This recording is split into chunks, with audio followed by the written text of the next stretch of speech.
Jadi pada awal bulan September tahun lepas mengikut Timbalan Menteri di Jabatan Perdana Menteri yang menjaga agama Islam dan juga pemimpin daripada PAS mengatakan bahawa kerajaan akan memperkenalkan 11 rang undang-undang syariah baru yang akan digubal, dan ketika ini termasuk Akta Kawalan dan Sekatan Pengembangan Agama Bukan Islam, dan statement ini mencetus huru hara di kalangan masyarakat bukan Melayu. Jadi sebagai ketua penerangan yang baru, adakah YB menerima feedback daripada masyarakat bukan Melayu, khususnya uh, Malaysian Consultative Council of Buddhism, Christianity, Hinduism, Sikhism dan juga Taoism. Jadi apakah feedback daripada masyarakat Melayu, masyarakat bukan Melayu yang sampai kepada YB? Um, Bila kami dapat feedback daripada mereka dan kami jelaskan, Hmm. rupanya ada sedikit miscommunication Hmm. ataupun misperception, yang di mana sebenarnya apa yang dikatakan oleh Timbalan Menteri Hmm. di Menteri Agama di Jabatan Hmm. Perdana Menteri itu adalah berkait dengan perlembagaan. Hmm. Saya rasa rakan-rakan kita daripada bangsa lain boleh tengok dalam perkara 3-1, sebab di situ ada penjelasan tentang apakah hak Islam sebagai agama persekutuan, apakah hak agama-agama lain, termasuklah tentang penyebaran agama. Hmm. Semuanya termaktub di dalam perlembagaan. Sebab itu, Feng, kalau you dengar my statement di mana-mana, eh, saya seringkali bercerita, kita tidak akan menjadi parti yang ekstrim. Hmm. Walaupun kita berpegang pada Islam, Hmm. kita tak akan jadi parti yang ekstrim sekiranya kita bergerak selari dengan kerangka perlembagaan. Hmm. Jadi jangan takut. Itu adalah misconception ataupun misperception kepada apa yang dinyatakan oleh Menteri Agama tersebut. Jadi bila kita explain Hmm. to our friend from society yang daripada agama lain, mereka menerimanya. Sebab Hmm. kita bercakap pada kerangka perlembagaan. You can always refer back to perlembagaan yang mengatakan ini hak sebagai orang Islam, sebagai agama Islam, dan ini hak agama-agama lain. Itu semua jelas dalam perlembagaan.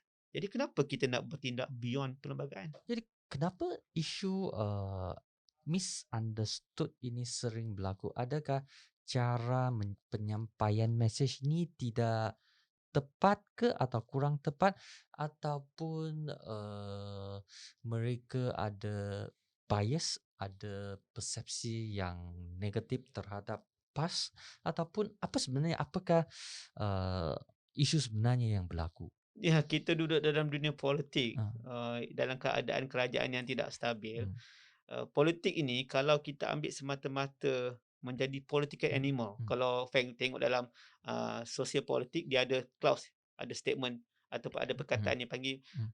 political animal yang uh, mengambil pendekatan Machiavelli. Apa Hmm. sahaja yang boleh dijadikan bahan, dia akan gunakan untuk dia buat misunderstanding kepada setiap statement yang kita Hmm. buat. Sedangkan menteri kita bercakap pada kerangka perlembagaan. Macam juga saya pernah buat satu kenyataan, saya kata kawan-kawan kita daripada bangsa Tionghoa ke bangsa Hmm. lain, mana-mana mereka yang mendapat, walaupun mereka ini mendapat kerakyatan secara jusoli, Hmm. kan? Jusoli ni cerita besar ni, Ya. 500,000 dapat kerakyatan. Ramai pemimpin Melayu pada waktu itu tak bersetuju. Tapi pada saya buat kenyataan, mana-mana mereka walaupun mendapat kerakyatan melalui jusoli, Hmm. apabila berlakunya kemerdekaan, mereka tetap dikira sebagai rakyat Malaysia. Hmm. Mereka adalah bangsa Hmm. Malaysia. Mereka bukan lagi bangsa pendatang. Hmm. When I said that statement, orang Cina setuju, Hmm. suka. Orang India rasa, oh, open Hmm. question, bagus. Tapi orang Melayu pula Hmm. akan mengatakan saya ini telah semakin tidak Melayu. Hmm.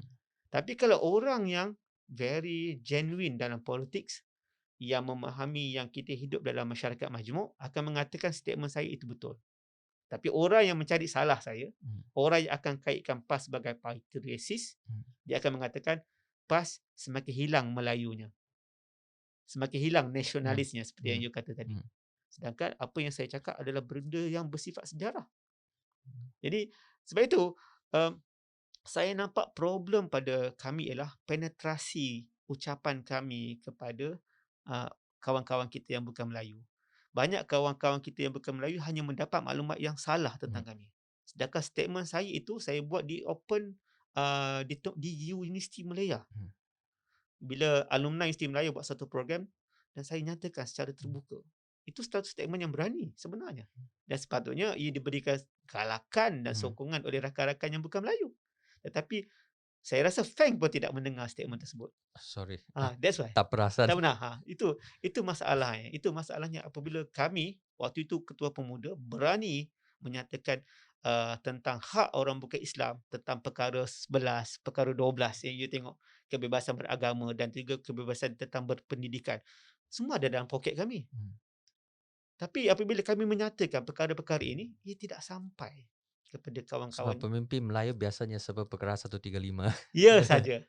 Dia tidak melihat kepada perkara 11 dan juga perkara Ah, 12 yang kawan-kawan kita daripada bangsa Tionghoa khususnya amat menitik beratkan hmm, tentang pendidikan, hmm, kebebasan berpendidikan. Jadi itu yang saya rasa, sebab itu saya datang di sini, saya harapkan ia dapat membuka satu ruang hmm, baru kepada kawan-kawan kita yang bukan bukan Melayu ini. Saya sudi dijemput dalam barangkali soalan hmm, ataupun forum dengan kawan-kawan saya yang bukan Melayu ini. Sebab saya tidak takut. Saya sekarang ini hmm, bekerja di syarikat international company, hmm, oil and gas. hmm, So di sana saya ada anak buah saya, my colleagues, hmm, anak buah saya ada yang Chinese, ada yang Indians. hmm, Jadi saya bekerja dengan mereka daripada dulu sampai sekarang. Dan latar belakang saya bersekolah di sekolah St. Michael hmm. di Ipoh, kan. Kalau orang kata dulu, orang kata sekolah Mubalih, Oh, ya. Mubalih Kristian kan, St. Hmm, Michael Institution. Saya punya sekolah tadika di Guru Nanak, hmm, Mubalih School also. hmm, Jadi latar belakang itu menjadikan saya berkawan rapat dengan kawan-kawan Cina, India, dan saya belajar tentang sejarah. Jadi saya tidak pernah lari dengan ketuanan Melayu, tetapi saya juga tidak menafikan kawan-kawan kita yang bukan Melayu ada hak di dalam negara ini. Tetapi hak mereka semuanya secured di dalam perlembagaan. Tapi kadang-kala dalam setengah masa isu kaum dan isu agama sering dijadikan polemik. Tapi isu ni panjang lebar lah. Ya. Okey, kita balik pada satu lagi isu yang concerning the non-Malay and especially the Chinese community adalah IUU 355. Mm-mm. Dan IUU 355 ini telah dijadikan polemik berbagai pihak dan menimbulkan keresahan masyarakat bukan Islam. Kerana ini mungkin membuka peluang dan terjadinya satu negara satu sistem di mana sistem syariah dan sistem konvensional nampaknya tidak dapat duduk di bawah satu bumbung dan sistem syariah akan melebihi Hmm. sistem konvensional. Jadi dan apabila perkara ataupun senario ini berlaku dan ini akan berjangka dengan perlembagaan. Oh, saya tak nampak begitu, Fan. Hmm. Dia macam ni. Apa yang kita buat melalui Hmm. 355 adalah pindaan yang dibuat secara berperlembagaan. Hmm. Kan? Dibuat secara berperlembagaan. Dia bukannya kita buat ikut pintu belakang. Hmm. Kan? Jadi mengatakan it is not constitutional adalah Hmm. benda yang salah. Itu the first thing lah. Hmm. Ia bersifat perlembagaan. Keduanya, 355 ni adalah untuk memperkasakan mahkamah syariah. Hmm. Untuk memperkasakan hukuman di mahkamah syariah. Hmm.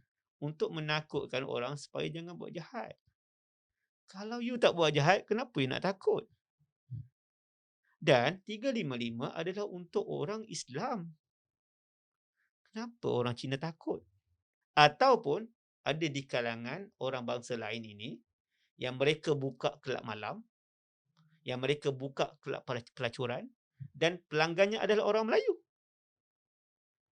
Kami buat 355 untuk menjaga orang Islam. Kenapa orang lain takut? Kalau dia buat pelacuran, salah dari sudut Islam. Dia minum arak, salah dari sudut Islam. Bila salah dari sudut Islam, bukankah hak orang Islam untuk menghukum orang Islam? Jadi 355 ini didoktrinkan itu adalah hudud. Tak betul. Hmm. Ini adalah perlembagaan. Jadi pada saya, kita duduk dalam satu masyarakat yang sebegini. Hmm. Kalau kita masih lagi bermain dengan persepsi, kita tidak akan menjadi negara maju. Hmm. Mana-mana negara maju adalah negara yang di mana rakyatnya berpendidikan. Rakyatnya akan menolak ahli-ahli politik yang membawa budaya perkauman. Ya, betul. Ini negara maju. Negara maju ialah negara yang mereka berjuang pada kerangka perlembagaan. 355 adalah mengikut perlembagaan. Mereka yang hentam 355 inilah mereka yang tidak memahami perlembagaan. Orang ini yang perlu kita didik, ajar supaya mereka memahami perlembagaan. Macam saya kata tadi, saya berani mengeluarkan kenyataan tentang anda bukan lagi pendatang, kaum yang bukan Melayu. Walaupun anda mendapat kerakyatan secara jus soli. Saya berani menyatakan demikian. Sebab apa? Sebab saya memahami perlembagaan. Dan juga saya memahami 355 adalah part yang kita buat secara berperlembagaan. So what's wrong with that?